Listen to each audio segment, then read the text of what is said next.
Right now, it's nice to sit down and chat once again with William Pond from Noble Horizons. We try to get together at least once every 5, 6 weeks and just check out what's going on at Noble Horizons.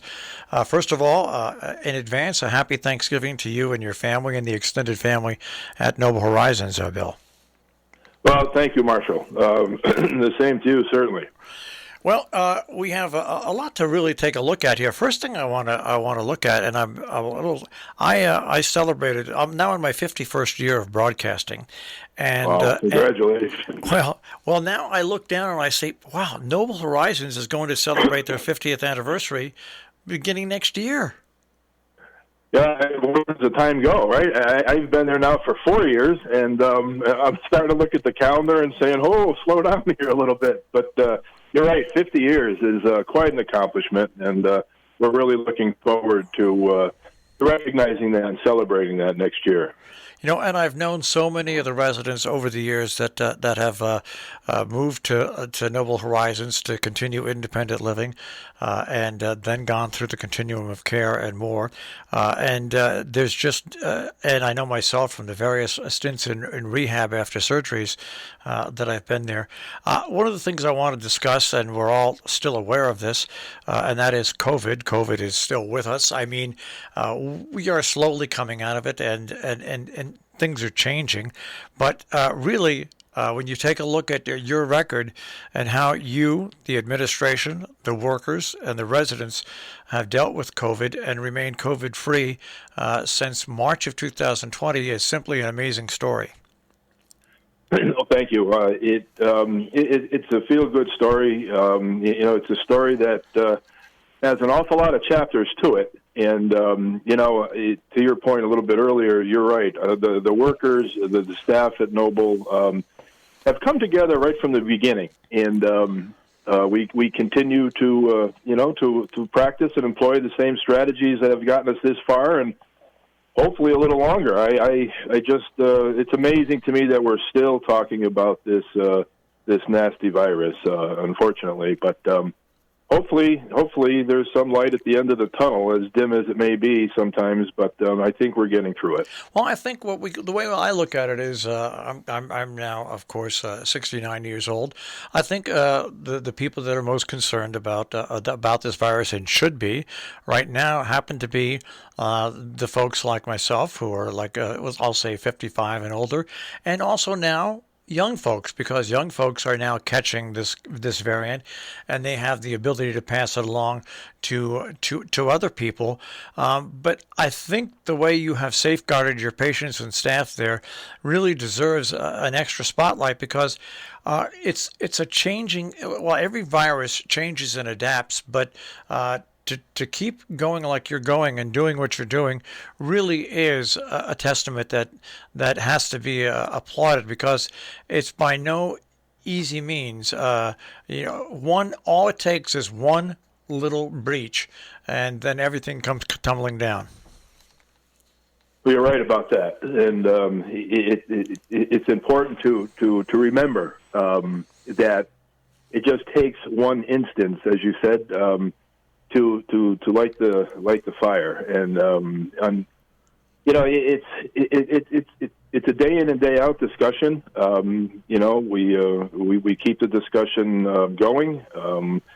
We continue to try to address morale, but it's wearing on people, and now coupled with the staffing issues that we're seeing throughout the industry and in any business for that matter, it just kind of amplifies the need to be as precise and as as direct as possible, just to keep this at bay. And it's a little spooky. I mean, during the times of the pandemic, people were rallying around it. We're here, we're going to get through this. And now, 21 months into it, our staff and staff in this business and in related industries are tired. They're tired. They're asking, we're asking people to pick up extra hours to continue their vigilance against the virus, and it's flu season and it's cold season, and there are some days when you scratch your head and you wonder why you're in this business. But at the end of the day, it's incredibly rewarding for our staff in particular to see the results of their hard work, and it really means something. You know, the one thing that really I think has affected Noble Horizons and other senior living facilities is the fact that you've always prided yourself on the public. These people are not who live at Noble Horizons separated from the public. You've always prided yourself as being so wide open and having the public integrated with all the residents at Noble Horizons. I think that's probably the hardest things for people who surround Noble Horizons and used to visit Noble Horizons a lot, and also for the people who live at Noble. Certainly, and especially as we head towards the 50th anniversary, we're very anxious to bring the public back on campus and to share a lot of lost time with our community. The community's been incredibly supportive. They've backed the principles of Noble since its inception, and at no more time than now as we go through this, the community has really stepped up, and that really needs to be recognized. And we're so thankful and appreciative of those efforts. But as we're talking about the 50th anniversary and trying to find ways, we have a number of ideas in mind. But at the same time, you have to be somewhat cautious of making sure we have a plan B, because as much as we believe this thing is starting to maybe dissipate, but you take a look at the state numbers and our local numbers, community numbers, and the transmission rates are still high. We focus now as much on plan B as we are on plan A for our 50th. So we are anxious to get people back into rediscover Noble, and for us to rediscover the community in ways that we're used to. One of the things that is coming up that is just a tradition and became really, there's no doubt about it, a holiday tradition, was the Festival of Trees, and you have something in lieu that's going on in because of course the Festival of Trees cannot go on like it has been. Yeah, that's right. Unfortunately, again this year we've had to cancel that, and we have our auxiliary has put up our loving tree in the lobby where people can make donations in the thoughts of an ornament and dedication. Our auxiliary has set up a lovely raffle basket scenario in our main lobbies, and we're looking for other ways to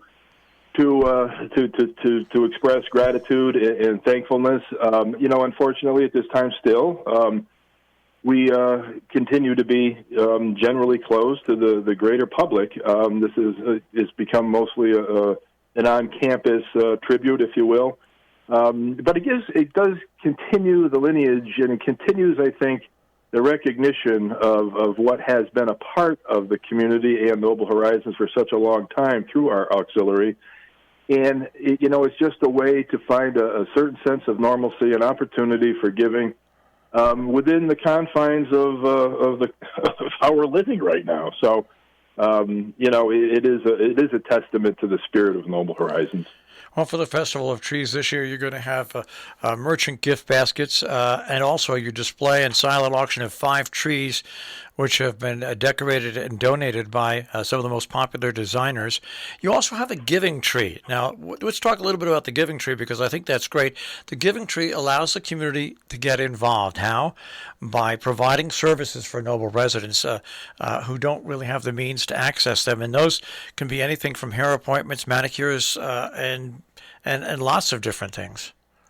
It goes a long way, and it makes a big difference, and it keeps our residents involved, certainly, and it keeps our staff involved, and it keeps the opportunity for the opportunity to give and to reach out to our residents who have been most affected by these changes. But you're right, it's a precious program. And if people want more information on how they can give to the Giving Tree, is there something on the website, or is there a telephone number they can call? It is on the website, certainly, and that's the best way to access it through Noble Horizons. .org, and that's the best way to do that. Yes. All right, and once again, we remind everybody, I shake my head, but 50th anniversary of Noble Horizons. You're in this planning stages for 2022, and as you said, this has to be a real hard planning event because, once again, you've got to have different setups for different conditions. You're absolutely right, and with any luck, the next time we have a conversation, maybe we'll be talking about something other than COVID. Who knows? But I thank you very much, Marshall. Well, once again, a happy Thanksgiving to you and your family and to everybody at Noble Horizons, Bill. And just keep up the good work. Noble Horizons is really a major part of not only the community in Salisbury, but the tri-state region as well. Keep up the good work. Thanks so much. Happy Thanksgiving. Happy Thanksgiving. That is William Pond from Noble Horizons here on Robin Hood Radio, noblehorizons.org on the web.